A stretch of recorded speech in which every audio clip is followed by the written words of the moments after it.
Okay right. తెలంగాణలో పల్లెపోరు తుది దశకు చేరుకుంది. అన్ని గ్రామాలలో ఇప్పటికే సందడి నెలకొని ఉంది. అంటే వివిధ అభ్యర్థులను గ్రామ ప్రథమ పౌరుని ఎన్నుకోవడానికి ప్రజలంతా ఉత్సాహంగా పాల్గొంటారు. ఇప్పటికే 2 విడతలు ఎలక్షన్స్ ముగిశాయి. ఇక ఈ రోజుతోటి చివరి దశ కూడా ముగుస్తుంది. ఈ నేపథ్యంలోనే చాలామంది మాజీ సర్పంచులుగా ఎంపీపీలుగా కొనసాగినటువంటి నాయకులు ఎంతోమంది ఉన్నారు. ఈ నేపథ్యంలోనే మనం గురంపూడి మండలం పాలవాయి గ్రామంలో ఉన్నారు. మార్కెట్ చైర్మన్గా చేసినటువంటి మార్కెట్ చైర్మన్ డైరెక్టర్గా మరియు గ్రామానికి ప్రథమ పౌరుడిగా సేవలు అందించినటువంటి వెంకటేశ్వర గారు మనతో పాటు ఉన్నారు. నమస్తే అండి వెంకటేశ్వర గారు. చెప్పండి, ఇప్పుడు ఎలక్షన్స్ వస్తున్నాయి. ఈ రోజు ఎలక్షన్స్ కూడా అయిపోతుంది. మీరు ఇప్పటికే ఎన్నో పదవులు చేపట్టారు. డైరెక్టర్గా కొనసాగారు, అదేవిధంగా సర్పంచ్గా సేవలు అందించారు. ఏం చెప్తారు ఈ రాజకీయాల గురించి? ఎట్లా జరుగుతుంది పోలింగ్ సరళి? ఏం చెప్తారు? పోలింగ్ సరళి అంటే ఈరోజు ప్రజల స్పందన మంచిగా ఉన్నది. ఈరోజు డబ్బుకు దానికి ఆశపడకుండా ప్రజలు సేవ చేసే నాయకులు ఎన్నుకోవడానికి ముందుకు వస్తున్నారు. దానికోసం మేము కూడా అలాంటి వ్యక్తినే పెట్టి ఈరోజు గెలిపించుకునేందుకు ప్రయత్నం చేస్తున్నాం. గెలిచేందుకు కూడా అవకాశాలు చాలా ఉన్నాయి. అంటే గెలవడానికి అవకాశాలంటే పార్టీ అధికారంలో ఉండేబయట, లేకపోతే మీరు ఇదివరకు అందించినటువంటి గ్రామ నాయకత్వం చేసినటువంటి సర్వీసెస్ గురించా? ఏం చెప్తారు? మేము సర్పంచ్ కానించి మా పెద్దలు గౌరవులు వెంకటేశ్వర్ల గారు, ఆయన ఎంపీపీ కానివ్వండి, ఇదివరకు ఉన్న ముందు సర్పంచ్ మనపాలరెడ్డి గారు కానివ్వండి, వీళ్ళందరి కృషితోటి గ్రామ అభివృద్ధి చేసి మా మంచితనము, నిలబెట్టిన క్యాండిడేట్ మంచితనము అధికార పార్టీది కూడా కొద్దిగా ఉంటుంది. దానివల్ల గెలిచేందుకు అవకాశం ఉంది. అంటే కాంగ్రెస్ పార్టీ ఇప్పటికే 2.5 సంవత్సరాలు దాదాపుగా పూర్తి కావస్తుంది. ఎన్నో అభివృద్ధి సంక్షేమ పథకాలు ప్రవేశపెట్టింది. అవన్నీ కూడా ప్రజలకు తీసుకెళ్ళడానికి మీరు ఎంతవరకు ఆ ప్రయత్నం చేశారంటే ఏం చెప్తారు? మేము ఇప్పుడు ఈరోజు మాకు గత 10 సంవత్సరాల నుంచి ఒక ఇల్లు కూడా మాకు రాలేదు టీఆర్ఎస్ గవర్నమెంట్లో. ఈ 2.5 సంవత్సరాల్లో మాకు దాదాపు ఒక 100 ఇండ్లు శాంక్షన్ అయితే 35 ఇండ్లకు ప్రొసీడింగ్స్ వచ్చినాయి. అందులో ఇప్పుడు 21 ఇండ్లు ఆల్రెడీ ముగ్గులు పోసి బేస్మెంట్లు అయ్యి నడుస్తున్నాయి. అలాగే 110 దానికి రేషన్ కార్డులు వచ్చినాయి. ఇక దాదాపు ఒక 80 నుంచి 90 మధ్యన పింఛన్లు వచ్చినాయి. అంతకుముందు 10 సంవత్సరాల వరకు భర్త చనిపోతే భార్యకు వితంతు పింఛన్ రాలే, చాలా టైం పట్టింది అప్పటికి. ఇప్పుడు ఏం లేదు, భర్త చనిపోయిందంటే ఎమ్మటే ప్రొసీడింగ్స్ ఇస్తారు, దాన్ని డబ్బులు ఇచ్చి చేస్తున్నారు. ఆ కార్యక్రమాలు చూసి కూడా ప్రజలు కాంగ్రెస్ పార్టీని ఆకర్షిస్తారు.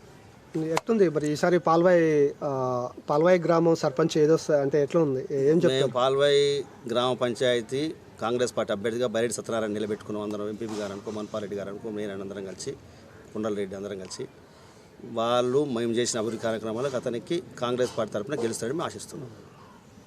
మరి ఇంకేమన్నా మీరు నెక్స్ట్ కూడా ఎంపీటీసీ జడ్పీటీసీ ఎలక్షన్స్ ఉన్నాయి.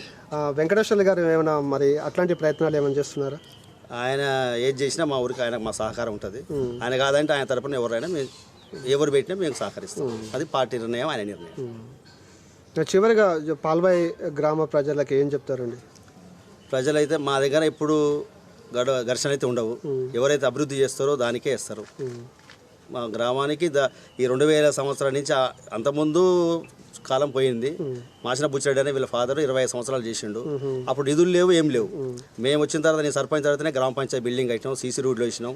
ఆయన ఇంకో సర్పంచ్ రైతు వేదిక అయింది. ఆయన పంచాయతీ నిధులు ఎంపీ పైన కనుక మా గ్రామానికి చాలా వాళ్ళు నిధులు పెట్టించి సీసీ రోడ్లు మా గ్రామానికి 85% సీసీ రోడ్లు వేసినాం. ఓకే. నేను సర్పంచ్ ఉన్నప్పుడే గ్రామ పంచాయతీ బిల్డింగ్ కట్టినాం, అంగన్వాడీ బిల్డింగ్ కట్టినాం, ట్యాంకులు మంచినీటి ట్యాంకులు కట్టినాం. ఇప్పుడు కూడా వస్తే ఒక వెటర్నరీ హాస్పిటల్, గ్రంథాలయం, ఈ పిల్లలు ఆడుకునే ప్లే గ్రౌండ్ బిల్డింగ్ కట్టించి చేద్దామని ఆలోచన. Okay right. ఇప్పుడు ఇదే గ్రామానికి చెందిన మరో మండల నాయకులు గ్రామానికి 20 సంవత్సరాల పాటు వాళ్ళ నాన్నగారు సేవలు అందించారు. అదేవిధంగా దేవాలయ కమిటీ చైర్మన్ కూడా కొనసాగి పాలవాయి గ్రామానికి చాలా విశిష్టమైన సేవలు అందించినటువంటి మాచర కొండాలరెడ్డి గారు మనతో పాటు ఉన్నారు. నమస్తే అండి కొండాలరెడ్డి గారు. చెప్పండి, ఏంటండి ఏం చెప్తారు రాజకీయాల గురించి? మీరు ఇప్పటికే మీ నాన్నగారు ఫ్యామిలీ సేవలు అందించినటువంటి గ్రామ పంచాయతీకి ఏం చెప్తారు? ఆయన 5 సంవత్సరాలు నిస్వార్థంగా సేవ చేసిండు. ఆయన మంచి పేరు కొనసాగిండు. ఆ తర్వాత నెక్స్ట్ మంచి కండిషన్ నిలబడి సర్పంచ్ గెలిచిండు. ఆయన గెలిచినాక ఆయన ఎంపీ అయినాక మా గ్రామంలో కాకముందు కూడా మా గ్రామానికి ₹1 కోటి సీసీ రోడ్డు నేనే ఇచ్చిన. ఆయన ఆధ్వర్యంలో నేనే కాంట్రాక్ట్ పని చేసి ₹1 కోటి రోడ్డు సీసీ రోడ్డు వేసినాం. సరే కొన్ని బిల్లులు ఆగినా కానీ ఊరినే డెవలప్మెంట్ చేసినాం. అందులో మళ్ళీ ఒక ప్రత్యేక కమ్యూనిటీ హాల్ కట్టించినాం. మళ్ళీ ఒక గవర్నమెంట్ హాస్పిటల్ కూడా నిర్మాణంలో ఉంది. గ్రామాన్ని అనుకున్న స్థాయిలో 5 ఏళ్ళు సర్పంచ్ అందరూ ఒకటే పార్టీలు ఎవరు వీళ్ళందరూ సమాన ఐక్యతతోటి కాంగ్రెస్ పార్టీ బలపరిచి భారీ మేయట్ ఇచ్చి గ్రామాభివృద్ధి కూడా తోడ్పడ్డారు. చాలా మంచిగా చేశారు. ఊళ్ళో కూడా ఐక్యత బాగుంది. ఐక్యత ఉంటేనే ఊరు బాగుపడుతుంది. దాని ద్వారా బాగా నడుస్తుంది. పార్టీ కూడా అందరం సమన్వయంగా పనిచేస్తున్నాం. ఇక పార్టీ కూడా మాకు ఇల్లు ఇచ్చింది, ఇల్లు కూడా బాగానే పెట్టింది. కొంతమంది రాలేక కూడా మళ్ళీ రేపు వచ్చే పెడతామని వాళ్ళ పేరు కూడా చెప్పి అందరినీ అన్నీ ఒకసారి రావు కదా, గవర్నమెంట్ కూడా అందరూ ఒకసారి పెట్టలేదు కదా అని కొంతమంది చెప్పుకుంటూ వచ్చే రాని వాళ్ళు కూడా ఎవరు లేని వాళ్ళు పేదలను చూసి వాళ్ళకు కూడా పెడుతున్నాం. వాళ్ళు కూడా పెడదామని కూడా ఇచ్చినాం. ఎమ్మెల్యే ద్వారా మనం వచ్చే కోటను బట్టి ఎంతమంది దాని లిస్టులో ఎవరు ఆల్రెడీ అందరూ అప్లికేషన్ పెట్టారు 97 మంది. ఆ ఎలిజిబిలిటీ అందరూ కూడా విడతల వైజ్గా అందరికీ కంప్లీట్ చేస్తాం. దాంట్లో ఎలాంటి ఇబ్బంది లేదు. ఇంకా సీసీ రోడ్లు కొన్ని వచ్చినాయి, ఇంకా కొన్ని తెచ్చి ఊళ్ళో లేని బజార్లు కూడా మేము చేస్తాం. ఇప్పుడు సర్పంచ్గా ఉన్న అభ్యర్థులు ఎవరు మంచి వాళ్ళని మా దాంట్లో సమన్వయం చేసి ఒక మంచి వ్యక్తికి ఇచ్చినాం. గతంలో డైరెక్టర్గా ఆయనే గెలిచిండు. అలాంటి వ్యక్తిని మేము చూసినాం, డైరెక్టర్గా మంచిగా చేసిండు అని చెప్పి అతను మేము నిలబెట్టినాం. ఇలా ఆయనకే భారీ మేరకు గెలిపించిన ప్రజలు కూడా సిద్ధమయ్యారు. డబ్బు ప్రలోభాలకు ఇలాంటి పొంగకుండా, అది ప్రలోభ గురి కాకుండా ఆయనకు భారీ మేరతో తిరుగుతున్నారు వాళ్ళు. ఖచ్చితంగా భారీ మేరతో గెలుస్తాడు. జనాల స్పందన కూడా మొత్తం అట్లే ఉంది. మేము ఓటేసిన సర్లు మేము అడిగినాం, అందరినీ మంచిగా ఉంది, గెలుస్తాడు. ఇంకా గ్రామానికి ఏమైనా ఉంటే అందరూ సమన్వయం కూర్చొని కొంతమంది స్పోర్ట్స్ క్లబ్ అడిగారు, యూత్ బాగుందిగా కొన్ని అడిగారు, వాళ్ళని కూడా రాత్రి అందరూ చెప్పినాం. ఇప్పుడు ఏదైనా సమస్య బయట వాళ్ళకి తెలిస్తేనే చేస్తాం. మనంతా మనం కడుపులో పెట్టుకుంటే ఏ సమస్యను కూడా ముందుకు పోదు. సరే పార్టీ ఓడినా గెలిచినా మళ్ళీ వాళ్ళు కూడా ఐక్యత చేసుకొని గ్రామాభివృద్ధికి అందరం తోడ్పడతామని అనుకుంటున్నా. మా మంచికట్ట వెంకటేశ్వర 5 ఏళ్ళు కూడా గ్రామానికి సరే ఎవరైనా గ్రామానికి ముఖ్యమంత్రి సొంత గ్రామం ఆలోచన చేస్తాడు. మా గ్రామానికి కూడా ఎన్నో నిధులు ఇప్పించి చాలా డెవలప్మెంట్ చేసిండు. ఓకే, అంటే ఇప్పుడు ఓటింగ్ అంటే గ్రామ ప్రజలకు కాంగ్రెస్ ప్రభుత్వం ప్రవేశపెట్టిన ప్రతిదీ సంక్షేమ పథకం చేరినట్టేనా? చేరింది. రైతు బంధు చేరింది. రుణమాఫీ కూడా చేరింది. అన్ని పారదర్శకంగా ఎలాంటి అవినీతి లేకుండా అక్రమాలు లేకుండా జరిగింది. ఈ ఇండ్లు కూడా పేదలకే పెట్టారు, వేరే వాళ్ళు అనుకోకుండా నాది నీదని పని లేకుండా బిల్లులు కూడా మంచిగా వస్తున్నాయి. బిల్లులు రావడం కనుక జనాలు అనుకుంటారు నాకు కూడా పెట్టుకుందాము, నాకు కూడా వస్తే బాగుండు అని అనుకుంటారు. బిల్లులు రాకపోతే మా అమ్మ ఎప్పుడు వస్తాయి అనుకుంటారు. కానీ ఇప్పుడు మంచిగా ఉంది. వాళ్ళు కూడా అందరినీ సమన్వయం చెప్పి కొంతమంది ఇంకెంతమంది ఇంకా రాలేదో వాళ్ళకి పేదలు చాలామంది ఉన్నారు, అందరికి ఒకసారి రామని చెప్పి కూడా మేము చెప్పి రేపు వచ్చే రెండో విడతలు కూడా వాళ్ళను చేద్దామని చెప్పినాం. అందరూ కూడా దాని మీద ఆశపడి ఉంటారు. ఎన్ని ఓట్లు మన గ్రామంలో? మా గ్రామంలో 2300 ఓట్లు ఉన్నాయి. వార్డు 10 వార్డులు, ఒక్కొక్క వార్డుకు 230 ఓట్లు ఉన్నాయి. కొన్ని వార్డులకేమో తక్కువ ఉన్నాయి. మొత్తం 2300 లోపే 2250 సుమారు ఓట్లు ఉన్నాయి. రైట్. మీరు మీకున్నటువంటి రాజకీయ అనుభవాల ప్రకారం మీ నాన్నగారు కూడా ఇప్పటికే ఎన్నో సేవలు అందించారు కదా, అంటే ఒక చిన్న మాట అంటే రాజకీయాల గురించి ఏం చెప్తారు? వాస్తవంగా రాజకీయాలు అనేవి ఓటర్లు కూడా ప్రలోభాలకు గురి చేస్తున్నటువంటి నేపథ్యాలు ఉన్నాయి. మీరు ఇంత చాలా అనుభవం ఉన్న వ్యక్తిగా అంటే రాజకీయాల గురించి మీ మాటల్లో ఏం చెప్తారు? రాజకీయంలో ఎవరు మంచి చేస్తారు అనేది బాగా జనాలకు తెలుసు. సరే డబ్బులు అంటే కొంతమంది తీసుకుంటారు, కొంతమంది తీసుకోరు. ఒక 40% తీసుకోరు, ఒక 60% ఒక పేదవాళ్ళు తీసుకున్నా వాళ్ళు ఎన్ని చేసినా కానీ మంచివాడు ఎవడని ఆలోచన చేస్తారు. పలానా వ్యక్తి అమ్మ మా ఊరు డెవలప్ చేస్తాడు, వీళ్ళకి ఈ మనిషి గెలిస్తే ఈ రోడ్లు వేస్తారు, ఇల్లు కడతారు అనేది ఉంది. పార్టీల బేసిక్ కాకుండా కూడా మంచి వ్యక్తులకే ప్రాధాన్యత భావిస్తారు. మా ఊళ్ళో రాజకీయం కూడా ఊరు డెవలప్మెంట్ కూడా ఎవరు ఎలాంటి సరే అవతల పార్టీలు ఉన్నా కానీ ఎలాంటి ఇబ్బందులు గురి చేయలేదు. ఈ డెవలప్మెంట్ అంటే ప్రతి ఒక్కరు సహకరించారు. ఊర్లో ఇప్పుడు కాంగ్రెస్ పార్టీ కూడా బలంగా ఉంది. అందులో 2 వర్గాలు అయినా కానీ పార్టీ టికెట్ ఇచ్చిన వానికే గెలుపు దిశగా ప్రయాణిస్తుండు. పార్టీ టికెట్ ఇచ్చిన దానికి అందరూ అనుకునే పని చేయాలి ఎవరైనా సరే. మనం 10 మంది కోసం మన ఎమ్మెల్యే అందరూ టికెట్ ఇచ్చినప్పుడు ఆ మనిషికి సమానంగా మనం పని చేయాలి. సపరేట్గా పోతే చేస్తాం. దాని ద్వారా అందరం ఏకమై మాకు ఇచ్చిన అభ్యర్థిని గెలుపుకోవడానికి చాలా ప్రయత్నం చేసినాం. భారీ మేరతో గెలుస్తున్నాం. ఇదే గ్రామానికి చెందినటువంటి ఎంపీపీగా కొనసాగి గుర్రంపోడు మండల వ్యాప్తంగా తన అభిమానం చూరగొన్నటువంటి మంచుకంటి వెంకటేశ్వర మనతో పాటు ఉన్నారు. వారు ఎన్నో సుదీర్ఘమైనటువంటి రాజకీయ నేపథ్యం ఉన్నటువంటి సార్. చెప్పండి, ఇప్పటికే మీరు ఎంపీటీసీ ఫోరం అధ్యక్షుడిగా కూడా పనిచేశారు, ఎంపీపీల ఫోరం అధ్యక్షుడిగా పనిచేశారు. ఏం చెప్తారు? ఏంటి, ఎట్లా ఉంది మండల వ్యాప్తంగా కాంగ్రెస్ పార్టీ బలోపేతం కోసం మీరు ఎంతవరకు కృషి చేస్తున్నారు? ఈ మండలంలో మొత్తం 38 గ్రామ పంచాయతీలు, 38లలో దాదాపు 32 గ్రామ పంచాయతీలు కాంగ్రెస్ పార్టీ వస్తాయి. ఎందుకంటే గత టీఆర్ఎస్కు ఇప్పటికి తేడా ఏంటంటే 10 సంవత్సరాలల్లో ఒక్క రేషన్ కార్డు ఇవ్వాలి టీఆర్ఎస్, ఒక్క ఇల్లు ఇవ్వాలి పేదలకు. ఇప్పుడు కాంగ్రెస్ ప్రభుత్వం వచ్చినాక 2.5 ఏళ్లలో ఎన్ని ఇండ్లు దాదాపు మా మండలానికి 400 ఇండ్లు కొత్త ఇండ్లు శాంక్షన్ అయినాయి, రేషన్ కార్డులు వచ్చినాయి, రుణమాఫీ వచ్చింది, ఎన్నో రైతులకు మేలు చేసే పథకాలు కాంగ్రెస్ ప్రభుత్వాలనే ఉన్నాయి. కాబట్టి జనం అంతా కాంగ్రెస్కే ఓటేసేందుకు మొగ్గు చూపుతారు. మన జూబ్లీహిల్స్ ఉదాహరణ కూడా ఉంది కదా, అదే పరిస్థితిలో ఇప్పుడు ఉన్నారు. ఎన్నికలలో మళ్ళీ రేవంత్ రెడ్డి ప్రభుత్వం మళ్ళీ వచ్చేది ఖాయం, కాంగ్రెస్ ప్రభుత్వం మళ్ళీ వచ్చేది ఖాయం అని కూడా నేను చెప్తున్నాను. అంటే ఇప్పుడు మన మండలం విషయానికి వస్తే అంటే ఈ అభివృద్ధి కార్యక్రమాలతో పాటు ఇంకా మీరు తీసుకున్నట్టు కార్యక్రమాలు ఎట్లా ఉన్నాయి మండలం వల్ల నేను గత పోయిన 5 అంటే ఏడాది అవుతుంది మాది పోయి, నేను ఎంతో జిల్లాలో ఎవరు చేయనంత అభివృద్ధి చేసిన, ఎన్నో బీటీ రోడ్లు తెచ్చిన, దాదాపు ఒక 15 బీటీ రోడ్లు తెచ్చిన, సీసీ రోడ్లు తెచ్చినాం, చాలా డెవలప్మెంట్ చేసిన.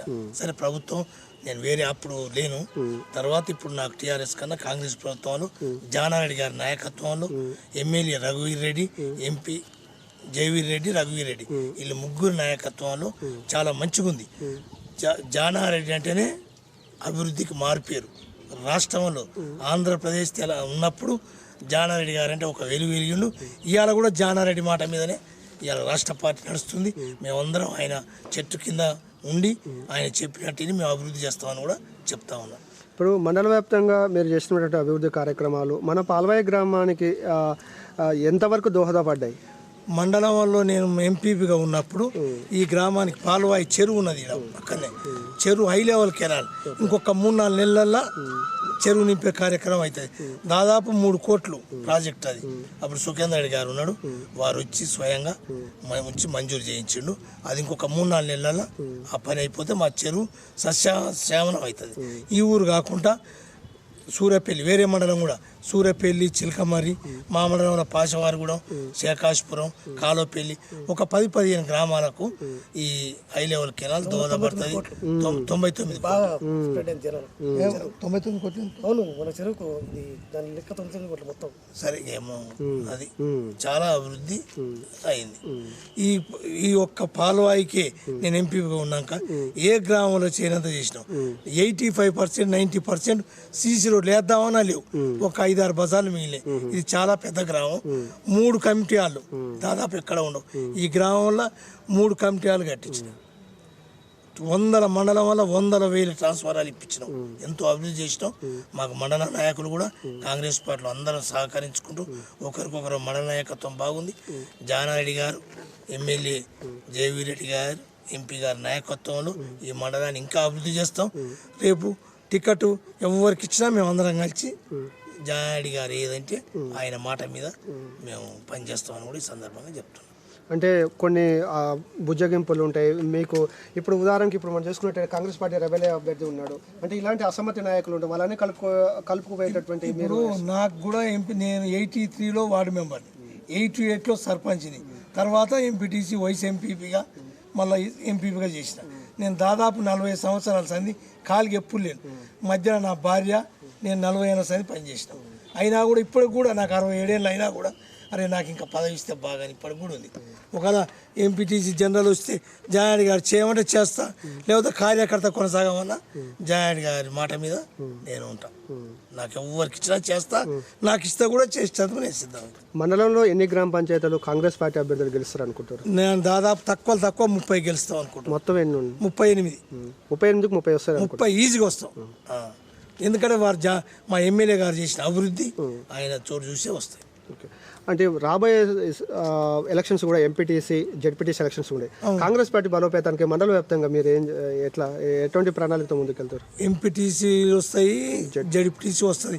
అభివృద్ధి ఏమున్నాయి, ఏది కావాలంటే అది రైతులకు చేస్తున్నాం. ఇంతకన్నా ఎక్కువ ఏ పార్టీ కూడా చేయదు.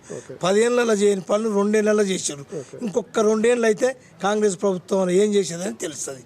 అన్ని రేవంత్ రెడ్డి గారు ఇచ్చిన మాట ఏది తప్పడు, అన్నీ చేస్తాడు. కాకుండా స్పీడ్ కాంగ్రెస్ టీఆర్ఎస్ వాళ్ళు ఏమంటారు, 2 ఏళ్ళే ఇంకా చేయలే అంటాడు. 10 ఏళ్ళు చేసిన పార్టీ ఆడ 2 ఏళ్ళే, ఇంకొక టైం ఉంది, ఇంకా 2.5 ఏళ్ళు. చాలా అభివృద్ధి అవుతుంది. చివరిగా చెప్పండి, మండల వ్యాప్తంగా మీరు ఏం చెప్తారు ప్రజలకు? ఎక్స్ ఎంపీపీగా మీరు ఏం చెప్తారు ప్రజలకు? మేము చెప్పే విషయం ఏంది, ఇప్పుడు సీసీ రోడ్డు కావాలంటే ప్రతి మండల వ్యాప్తంగా ఇస్తాం. రైతులకు లిఫ్ట్ ఇరిగేషన్ ద్వారా ఇంకా కొన్ని పోచంపల్లి అక్కడ కూడా జానారెడ్డి గారి ప్రయత్నం చేస్తున్నాం. హై లెవెల్ కెనాల్ ద్వారా చేస్తాం. ఉన్న సీసీ రోడ్లు మొత్తం బీటీ రోడ్లు కూడా శాంక్షన్ అయినాయి. నిన్న మన కొద్దిగా బిల్లులు రాక ఇబ్బందులు అవి కూడా జానారెడ్డి గారు మన కంప్లీట్ చేయిస్తా అన్నాడు. సబ్ సెంటర్లు దాదాపు 7-8 అయినాయి మండలం వల్ల, మా పాల్వాయి విలేజ్లో కూడా అయినాయి. అంతటా అన్నీ అవుతున్నాయి. అభివృద్ధికి మారిపోయారంటే నాగార్జున సాగర్ కాన్షియస్ అనే చెప్తున్నాను. ఇంకేమైనా ఉంటే అడగాలి చెప్పు. ఇప్పటివరకు మీ హయాంలో ఎన్ని కోట్ల అభివృద్ధి జరిగింది మండలంలో? అంటే మీరు చేసిన అభివృద్ధి కార్యక్రమాలు ఏం చేసుకుని 5 సంవత్సరాలు? అన్ని సీసీ రోడ్లు చేసినాం. దాదాపు ఎంత ప్రాజెక్టు? ఒక 4-5 కోట్లకు చేసినాం సీసీ రోడ్లు. తక్కువ అది కొన్ని అంటే ఒకసారి కాదు, 2-3. ఇప్పుడు నా మండల పీరియడ్లో 10 కోట్లకు కూడా అయింది దాదాపు అన్ని ఊళ్ళ కలిసి. ఏముంది మండల ఊరికి ఒక 10 అయితే 50 లక్షలు, 10 కోట్ల సీసీ రోడ్లు వేసినాం. 10-12 బీటీ రోడ్లు, 10-12 రోడ్లు కూడా మంజూరు చేసినాం. సబ్ స్టేషన్లు కొత్తవి కూడా మంజూరు అయినాయి. 3-4 కొత్త సబ్ స్టేషన్లు మంజూరు చేసినాం. ఇంకా జానారెడ్డి గారి నాయకత్వంలో, మా ఎమ్మెల్యే గారి నాయకత్వంలో ఇంకా చాలా అభివృద్ధి చేయాలని పరుగులు ఇస్తున్నాం. చాలా అవుతుంది.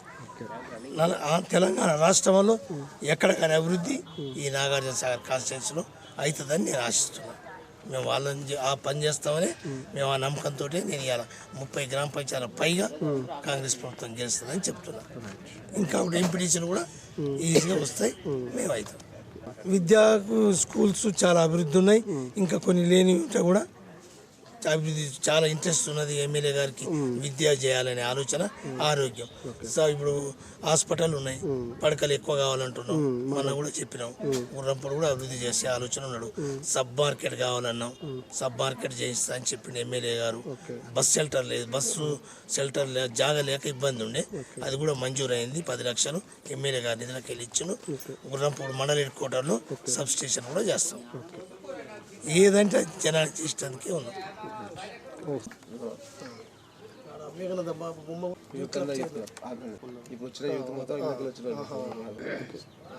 Okay sir. ఇదే గ్రామానికి చెందినటువంటి Vivekananda club youth association president గారు మనతో పాటు ఉన్నారు. చెప్పండి, మీరు యూత్ తరఫున ఎటువంటి కార్యక్రమాలు తీసుకున్నారు? పాల్వాయి గ్రామంలో ఏ విధంగా యూత్ని చైతన్యవంతం చేసేటటువంటి మీరు తీసుకున్న కార్యక్రమాలు ఏంటి, ఏం చెప్తారు?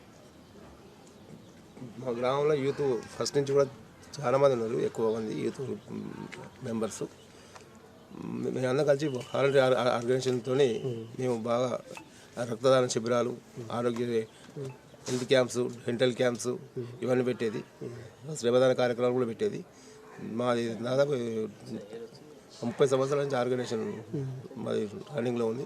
ఇప్పుడు వచ్చి యువ నాయకత్వం మొత్తం అందులోకి వెళ్ళి వచ్చిన వాళ్ళే దాంట్లో నుంచి. ఎందుకంటే అప్పటి నుంచి కూడా మేము అవినీతి మార్గాలు లేకుండా ఇప్పుడు ప్రభుత్వ పాలసీలు ఏవైతే ఉన్నాయో అవి ప్రజల వద్దకు తీసుకుపోవడానికి మేము ప్రయత్నం చేసేవాళ్ళం.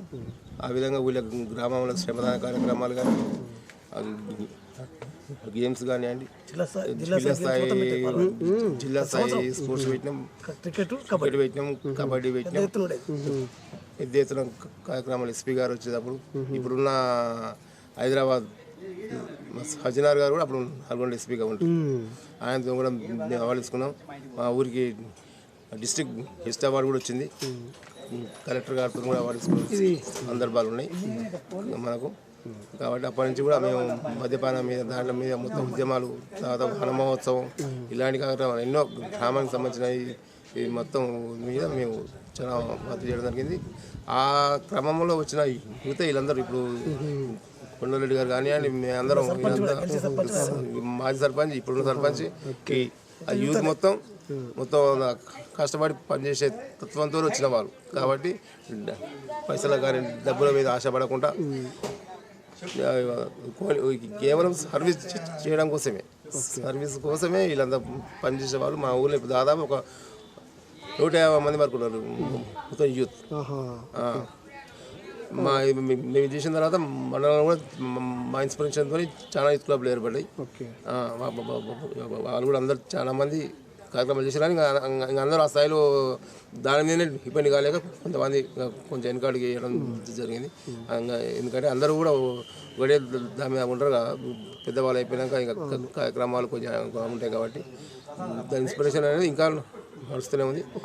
ఇప్పుడు కూడా మా ఊర్లో అందరు కలిసి కూడా ప్రతి ఏ నిర్ణయం తీసుకున్నా కానీ, ఇప్పుడు ఇన్ని దేవాలయాలు కట్టినా, గుడి కట్టినా, ఎన్ని కట్టినా కానీ ఈ స్కూల్ హై స్కూల్ కావడం కూడా ఆర్గనైజేషన్ వాళ్ళ చంద్రబాబు నాయుడు ఇవన్నీ వచ్చినాయి. ఈ కాలువలు పెద్ద పెద్ద కాలువలు కానివ్వండి, ఇవన్నిట్లో కూడా మా వాళ్ళ కలెక్టర్ గారే ఇచ్చారు పిలిచి, యోగుల యూత్ ఇంత స్ట్రాంగ్ ఉంది, ఇలాంటి కార్యక్రమాలు మీరు చేయండి, మీరు ఈ మోరీలు మొత్తం మీదే కట్టండి అని చెప్పేసి కలెక్టర్ గారు పిలిచి ఇచ్చిపోయినారు.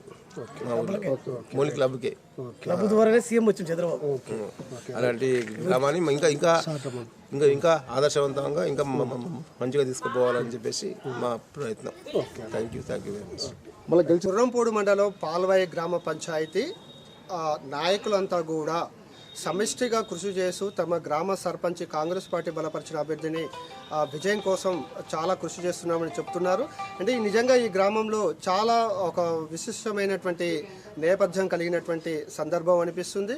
నీటి సంఘం డైరెక్టర్ కావచ్చు, దేవాలయ కమిటీ చైర్మన్ కావచ్చు, లేకపోతే ఎక్స్ఎంపీపీగా 1981 నుంచి సుదీర్ఘమైన రాజకీయ నాయకత్వం, సుదీర్ఘమైన రాజకీయ అనుభవం కలిగినటువంటి మంచుకంటి వెంకటేశ్వర్లు గారు, గోవర్ధన్ గారు, ఇంకా చాలామంది నాయకులు వీళ్ళంతా కూడా సమిష్టిగా ఇక్కడ ఇదివరకు రాష్ట్ర మంత్రివర్యులు జానారెడ్డి గారి సహకారంతో, ఎంపీ గారు, ఎమ్మెల్యే గారు జయవీరు రఘువీరు వారి సహకారంతో పాల్వాయి గ్రామాన్ని ఇప్పటికే ఎంతో అభివృద్ధి చేసుకున్నాము. అదేవిధంగా ఎంపీపీ గారు చెప్తున్నటువంటి విషయము, మండల వ్యాప్తంగా 38 గ్రామాలు ఉన్నాయి. 38 గ్రామాలలో 30 గ్రామాలను కాంగ్రెస్ పార్టీ సర్పంచ్ పీఠాన్ని కైవసం చేసుకోవడానికి తాము సమిష్టిగా ప్రయత్నం చేస్తున్నటువంటి ఈ నాయకులంతా కూడా చెప్తున్నారు.